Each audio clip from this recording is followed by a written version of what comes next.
Bonjour à tous et merci d'être là pour cette nouvelle vidéo. Aujourd'hui, je voulais vous présenter mon challenge de l'automne. Donc, c'est un petit challenge que j'ai mis en place pour les 3 mois de l'automne. J'avais fait pareil avec l'été, donc je vous mets le récap ici du challenge de l'été. À savoir que ce challenge, je l'ai presque fini. Il me semble qu'il y a juste une catégorie qui était relire un livre que je n'ai pas fait, mais tout le reste c'est bon. Je vous ferai peut-être une vidéo plus tard, un petit bilan. Et là, je voulais vous parler du challenge de l'automne. Oui, comme d'hab, il y a mon chat. Alors, dans ce challenge, comme celui de l'été, il y a 7 catégories. La première, c'est un livre cocooning. Donc, c'est un livre avec un auteur doudou, où on sait qu'on va passer un bon moment dans un plaid avec un thé, voilà, un petit moment vraiment dédié à la lecture et à la douceur. Pour cela, j'ai choisi... Non, je me trompe. Voilà, autant pour moi. Pour cela, j'ai choisi Une saison au bord de l'eau de Jenny Colgan. Donc c'est un livre que j'avais déjà mis dans mon challenge de l'été par rapport à la couverture. Et là, je retente, je retente le coup avec celui-ci pour l'automne. Donc là, c'est vraiment pour son aspect cocooning. Cet auteur, vraiment, je l'adore.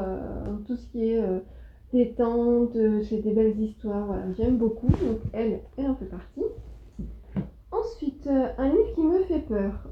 Donc je suis partie sur un livre que je n'ai pas là, qu'il faut que j'achète. C'est sur Shining de Stephen King. À savoir, ce livre, je l'ai commencé il y a 3-4 ans, j'avais commencé, une amie me l'avait prêté, j'ai lu 82 pages précisément. En fait, je me suis arrêtée au moment où Jamie, le petit garçon, rencontre les fameuses jumelles. Et voilà, j'en ai cauchemardé toute la nuit. Donc du coup, j'ai arrêté le livre, je l'ai rendu à mon ami. Et là, maintenant que j'ai vu le livre il n'y a pas longtemps, je me suis dit, allez, on va y aller. En plus, il y a pas mal de personnes qui veulent le lire pour Halloween. Donc voilà, ça sera lui, il va rentrer dans cette catégorie. J'espère que je vais pouvoir le lire cette fois. Je crois en moi, je vais y arriver. Ensuite, un livre conseillé par un libraire. Donc j'ai décidé de lire Victorian Fantasy, Dentelle et Nécromancie de Georgia Caldera, recommandé par Pamela, donc, qui est une libraire jeunesse qui lit de la jeunesse, du young adulte, de la fantasy. Elle m'avait offert Les Brumes de Cendrelune pour l'anniversaire que j'ai beaucoup aimé. Et là, du coup, voilà, je me suis dit, comme c'est la même auteure, c'est l'occasion. C'est l'occasion de découvrir d'autres écrits de cet auteur. Moyen bon bébé, sachant que le tome 2 est encore plus gros. Mais bon, voilà, en plus, ce livre aurait pu rentrer dans la catégorie livre avec la couverture automnale, mais je me suis dit que j'allais essayer de trouver un livre pour chaque catégorie. Ensuite, donc du coup, la fameuse catégorie un livre avec couverture automnale, j'ai choisi Dans la forêt de... Oula, le petit marque-page qui se fait la main. Donc je disais, j'ai choisi Dans la forêt de Jean Egland. Donc c'est mon binôme allemand qui m'a offert pour mon anniversaire. Donc là, je trouve que les couleurs, on est complètement dans de l'automne. C'est une découverte. J'ai jamais lu Game Master, j'ai jamais lu ce livre.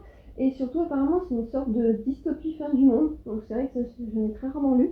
Donc c'est l'occasion, je me dis, de découvrir et de sortir de ma palle.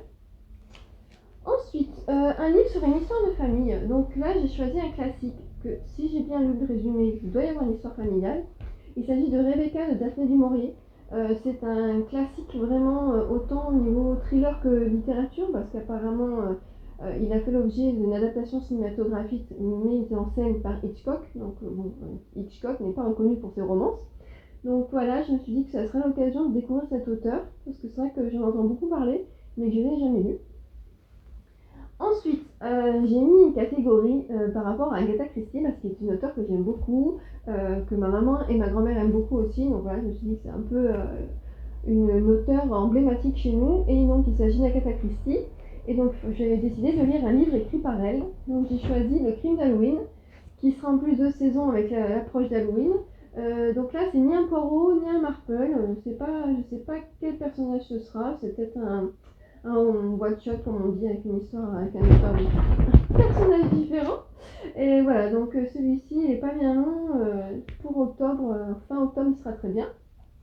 Et ensuite, la dernière catégorie, qui est un livre qui a reçu un prix.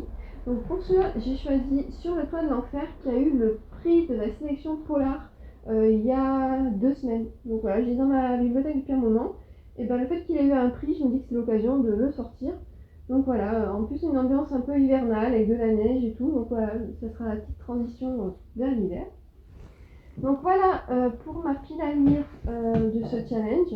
Ensuite, je voulais vous parler des lectures que j'ai envie de faire quand même avant cette fin d'année, celles que je me suis engagée à faire, et d'autres qui me font vraiment envie. Donc, dans une des vidéos précédentes, je vous avais montré les livres qu'avait choisi ma sœur, que je devais lire donc, pour la fin d'année. Elle m'en avait choisi 5, j'en ai déjà lu 2. Donc, je pense lire là, début octobre, celui-ci, donc U4 de Yves Brevet, Cory Dwen. Donc voilà, c'est aussi un post-apocalyptique. Donc là, je vais aller à fond dans le post-apocalyptique. 1, 2, 3, dans le post-apocalyptique. Ensuite, il y a Joyeux Suicide et Bonne Année. Celui-ci, ça sera clairement pour le mois de décembre. On est vraiment dans une ambiance fin d'année, Noël. Et après, il y a celui-ci, donc je pense que ce sera pour novembre. J'avoue que celui-ci aurait pu rentrer dans la catégorie livre qui te fait peur, parce que ce livre m'impressionne un peu de par le contenu, parce que j'ai peur qu'il soit très anxiogène. En fait, on va suivre, c'est un banal, si je me rappelle bien, un banal internement de vie de garçon. Et en fait, pour faire une blague, ils vont enfermer Mariée dans une tombe. Sauf que si je me rappelle bien, ce qu'on m'avait expliqué, ils vont partir, les témoins, et ils vont avoir un accident de voiture. Donc voilà, le mec va se retrouver dans son cercueil. J'avoue que j'angoisse un peu de lire celui-ci. Ça va être vraiment... là, je vais vraiment sortir de ma zone de confort parce qu'il me fait un peu peur quand même au niveau de l'angoisse. Donc il y avait ces trois-là. Et après, il y a 3 lectures que j'ai envie de faire pour plaisir parce que ces livres m'intriguent, m'attirent. Il y a donc Les Demoiselles d'Anne-Gaëlle Lyon.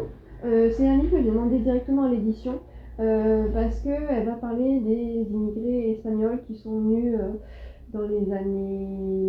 Je ne sais pas préciser, il me semble que c'est années 30, années 40, qui vont venir se réfugier en France. Et j'avais lu dans la même veine La commode au tiroir de couleur d'Olivia Ruiz que j'ai beaucoup aimé. Et j'ai envie de retrouver un peu cette sensation, cette culture espagnole. Donc voilà, lui, je pense qu'il va bientôt être lu et il doit être lu assez vite parce qu'il n'est pas très long et c'est des petits chapitres donc ça va se lire très vite. Ensuite, c'est une lecture commune avec Estelle de Petite Lectrice qui a rentré ce livre, elle, dans la catégorie conseillée par un libraire. Il s'agit de Dans son silence de Alex Michaelide, pardon. Donc, à savoir que c'est le coup de cœur de mon petit binôme Alban au travail, donc qui est libraire littérature. Et voilà, en fait, j'ai vraiment envie de le lire et je pense qu'il sera très bientôt dans mes buts de lecture. Voilà, c'est une de mes prochaines lectures parce qu'il me fait vraiment envie. Et si on arrive à se caler avec Estelle pour faire une lecture commune, ça sera encore mieux. Et enfin, le dernier, c'est un livre que j'ai beaucoup pu passer sur les réseaux sociaux. J'entends de tout, autant du bien que du mal. Il s'agit de La 9e maison de Leïl Hugo. J'ai eu la chance de le trouver en édition hardback, donc il est juste trop beau. Dedans, on n'est clairement plus dans du young adulte parce que c'est l'auteur de la série Six of Crow et Grécha en jeunesse que je n'ai pas lu. Mais d'après les retours que j'ai eus, c'est quand même assez dark. Donc voilà, on va voir celui-ci. C'est mon chat qui fait tomber des trucs à côté. Donc celui-ci va aussi y passer bientôt. Donc là, je vous ai présenté plus ou moins les lectures que j'aimerais lire pour la fin d'année. Je suis lucide, il y en a d'autres qui vont se greffer, qui vont remplacer d'autres. Je ne sais pas résister à la nouveauté. Donc voilà, on verra bien ce que ça donne. Écoutez, je vous remercie d'avoir regardé cette vidéo. Si jamais vous voulez participer au challenge, n'hésitez pas à mettre en commentaire votre sélection. S'il y a certains livres que d'ici vous avez lus, dont vous voulez me parler, n'hésitez surtout pas. Et puis je vous dis à très vite pour une prochaine vidéo sur des thèmes, je pense, différents. J'ai plein d'idées en tête. Voilà, je vous dis à très bientôt, passez une bonne journée.